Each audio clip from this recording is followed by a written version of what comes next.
isso. No batucão ela vem, vem, vem. Sua na pele não para, vai, vai. Corpo no grave, perde a razão. Que bota com muita pressão. No batucão ela vem, vem, vem. Sua na pele não. Hello guys, ಎಲ್ರಿಗೂ ನಮಸ್ಕಾರ. So welcome back to new recipe blog. So ಇವತ್ತು ನಾನು ನಿಮ್ಗೆ ಹೇಳ್ಕೊಡ್ತಾ ಇದ್ದೀನಿ ಬದನೆಕಾಯಿ ಸಾಗು ಹೇಗ್ ಮಾಡೋದು ಅಂತ.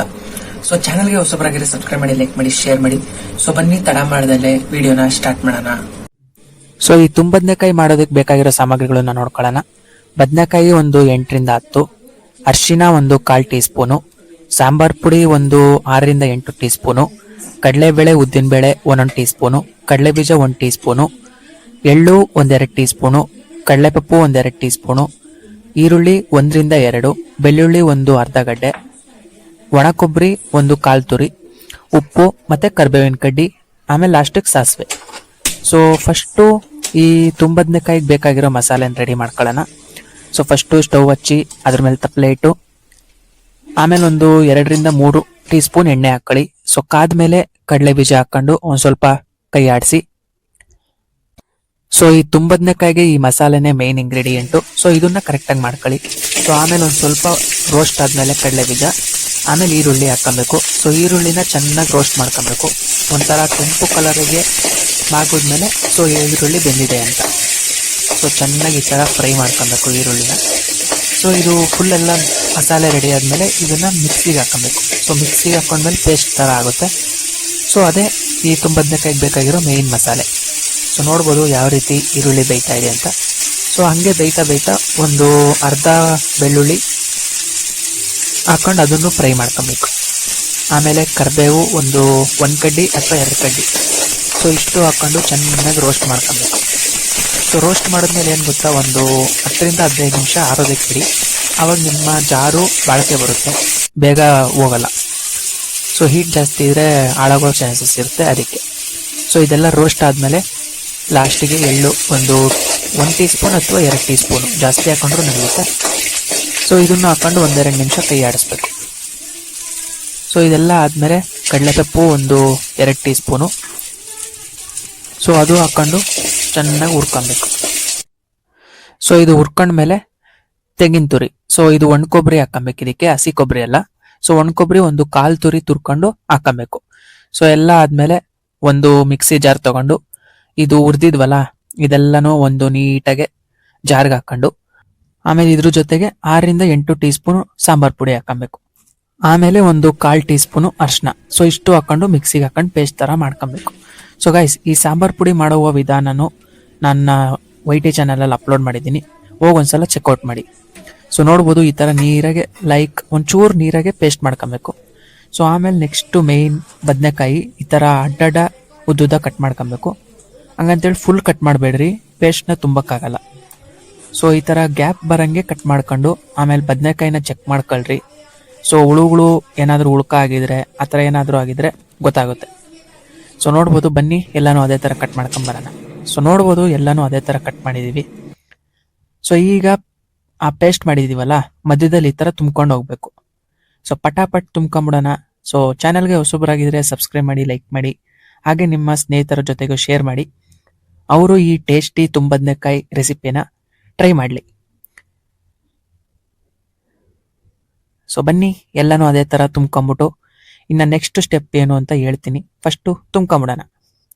ಸೊ ನೋಡ್ಬೋದು ನಾವು ಯಾವ ರೀತಿ ತುಂಬ್ತಾ ಇದ್ದೀವಿ ಅಂತ. ಸೊ ಇದೇ ಮೇಯ್ನ್ ಇಂಗ್ರೀಡಿಯೆಂಟು. ಈ ಮಸಾಲೆನೇ ಚೆನ್ನಾಗಿ ಬಂದಿಲ್ಲ ಅಂದರೆ ನಮ್ಮ ರೆಸಿಪಿನೂ ಚೆನ್ನಾಗಿ ಬರಲ್ಲ.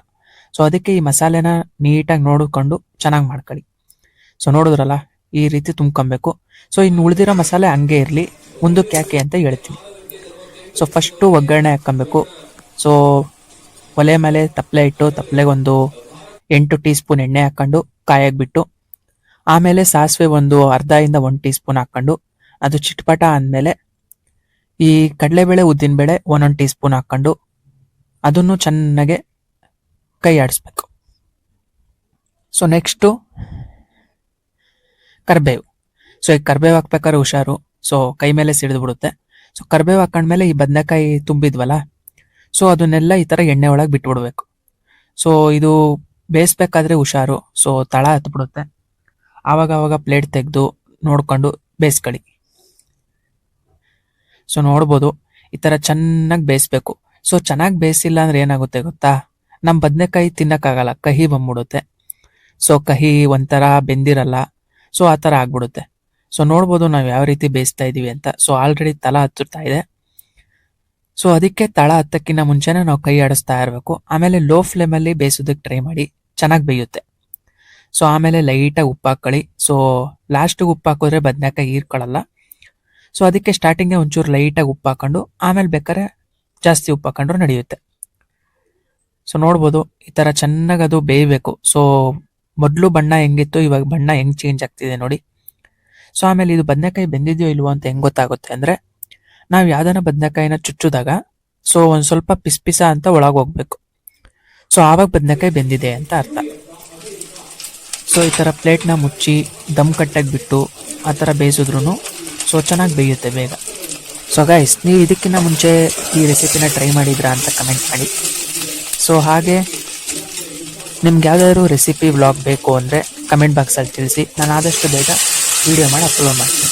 ಸೊ ನೋಡ್ಬೋದು ಆ ಉಳಿದಿರೋ ಮಸಾಲೆ ಇತ್ತಲ್ಲ, ಅದನ್ನು ಇವಾಗ ಆ್ಯಡ್ ಮಾಡ್ಕೊಬೇಕು. ಸೊ ಅದಕ್ಕೊಂಚೂರು ಲೈಟಾಗಿ ನೀರು ಮಿಕ್ಸ್ ಮಾಡ್ಕೊಂಡು ಉಳಿದಿರೋ ಮಸಾಲೆ ಎಷ್ಟನ್ನ ಉಳಿದಿರಲಿ ಅಷ್ಟೂ ಇದಕ್ಕೆ ಮಿಕ್ಸ್ ಮಾಡ್ಕೊಂಬಿಡ್ಬೇಕು. ಸೊ ಈ ಮಸಾಲೆನೇ ಟೇಸ್ಟು. ಸೊ ನೋಡ್ಬೋದು ಇನ್ನೇನು ನಮ್ಮ ಬದನೆಕಾಯಿ ಸಾಗು ರೆಡಿ ಆಗ್ತಾ ಬರ್ತಾ ಇದೆ. ಸೊ ಇದು ಏನು ಗೊತ್ತಾ, ಎಲ್ಲದಕ್ಕೂ ಸೂಟ್ ಆಗುತ್ತೆ. ಇಂಥರ ಇದು ಎಣ್ಗಾಯಿ ಪಲ್ಯ ಥರ ಇರುತ್ತೆ, ಲೈಕ್ ಚಪಾತಿಗೂ ಸೂಟ್ ಆಗುತ್ತೆ, ಆಮೇಲೆ ಮೆತ್ತನ ರೊಟ್ಟಿಗೂ ಸೂಟ್ ಆಗುತ್ತೆ, ಎಲ್ಲದಕ್ಕೂ ಲೈಕ್ ಪೂರಿಗೂ ಸೂಟ್ ಆಗುತ್ತೆ. ಸೊ ಎಲ್ಲ ಚಪಾತಿ ಲೈಕ್ ಈ ಥರ ಐಟಮ್ಸ್ಗೆ ಎಲ್ಲದಕ್ಕೂ ಸೂಟ್ ಆಗುತ್ತೆ. ಆಮೇಲೆ ಮೇಯ್ನ್ ಅನ್ನಕ್ಕೆ, ಸೊ ಅನ್ನಕ್ಕೆ ವೆರಿ ಟೇಸ್ಟಿಯಾಗಿರುತ್ತೆ. ಸೊ ಮನೇಲಿ ಒಂದ್ಸಲ ಟ್ರೈ ಮಾಡಿ. ಆಮೇಲೆ ಇದು ಎಲ್ಲ ಚೆನ್ನಾಗೆ ಕುತ ಅಂತ ಬೇಯೋದಕ್ಕೆ ಸ್ಟಾರ್ಟ್ ಆದಮೇಲೆ ಲೈಟಾಗಿ ಉಪ್ಪನ್ನ ಆ್ಯಡ್ ಮಾಡ್ಕೊಂಡು ಟೇಸ್ಟ್ನ ನೋಡ್ಕೊಂಡು ಉಪ್ಪನ್ನ ಆ್ಯಡ್ ಮಾಡ್ಕೊಳ್ಳಿ. ಸೊ ಉಪ್ಪು ಕಡಿಮೆ ಇದ್ರೂ ನಡೆಯುತ್ತೆ. ಆಮೇಲೆ ಅನ್ನದ ಜೊತೆಗೆ ಹಾಕೊಂಡು ಕಲಿಸ್ಕೊಂಡು ತಿನ್ಬೋದು. ಸೊ ನೋಡ್ಬೋದು ನಮ್ಮ ಬದನೆಕಾಯಿ ಸಾಗು ಇನ್ನೇನು ರೆಡಿ ಆಗ್ತಾ ಬಂತು. ಸೊ ಲಾಸ್ಟಿಗೆ ಇನ್ನೇನು ರೆಡಿ ಆಗ್ತಾ ಬರೋವಾಗ ಕೊತ್ತಂಬರಿ ಸೊಪ್ಪನ್ನ ಕಟ್ ಮಾಡ್ಕೊಂಡು ಸೊ ಅದನ್ನ ಉದುರಿಸ್ಕೊಂಡು ಲೈಟಾಗಿ ಕೈ ಆಡಿಸ್ಕೊಂಬಿಟ್ರೆ ನಮ್ಮ ಬದನೆಕಾಯಿ ಸಾಗು ರೆಡಿ. ಸೊ ಗೈಸ್, ವಿಡಿಯೋ ಹೇಗೆ ಅನ್ನಿಸ್ತು ಅನ್ನೋದನ್ನ ಕಮೆಂಟ್ ಮಾಡೋದನ್ನ ಮರಿಬೇಡಿ. ಸೊ ಇದೇ ಥರ ಹೆಚ್ಚಿನ ಫುಡ್ ವ್ಲಾಗ್ಸ್ ಬರ್ತಾನೆ ಇರ್ತವೆ. ಸೊ ಸಬ್ಸ್ಕ್ರೈಬ್ ಮಾಡಿ, ಸಪೋರ್ಟ್ ಮಾಡಿ ಅಷ್ಟೇ. ಸೊ ನೋಡ್ಬೋದು ಫೈನಲಿ ನಮ್ಮ ರೆಸಿಪಿ ರೆಡಿ ಆಗಿ ಹೋಯ್ತು. ಆಹಾ, ಇದನ್ನ ಕಲಿಸ್ಕೊಂಡು ತಿಂತಾ ಇದ್ರೆ ಸ್ವರ್ಗ ಗುರು.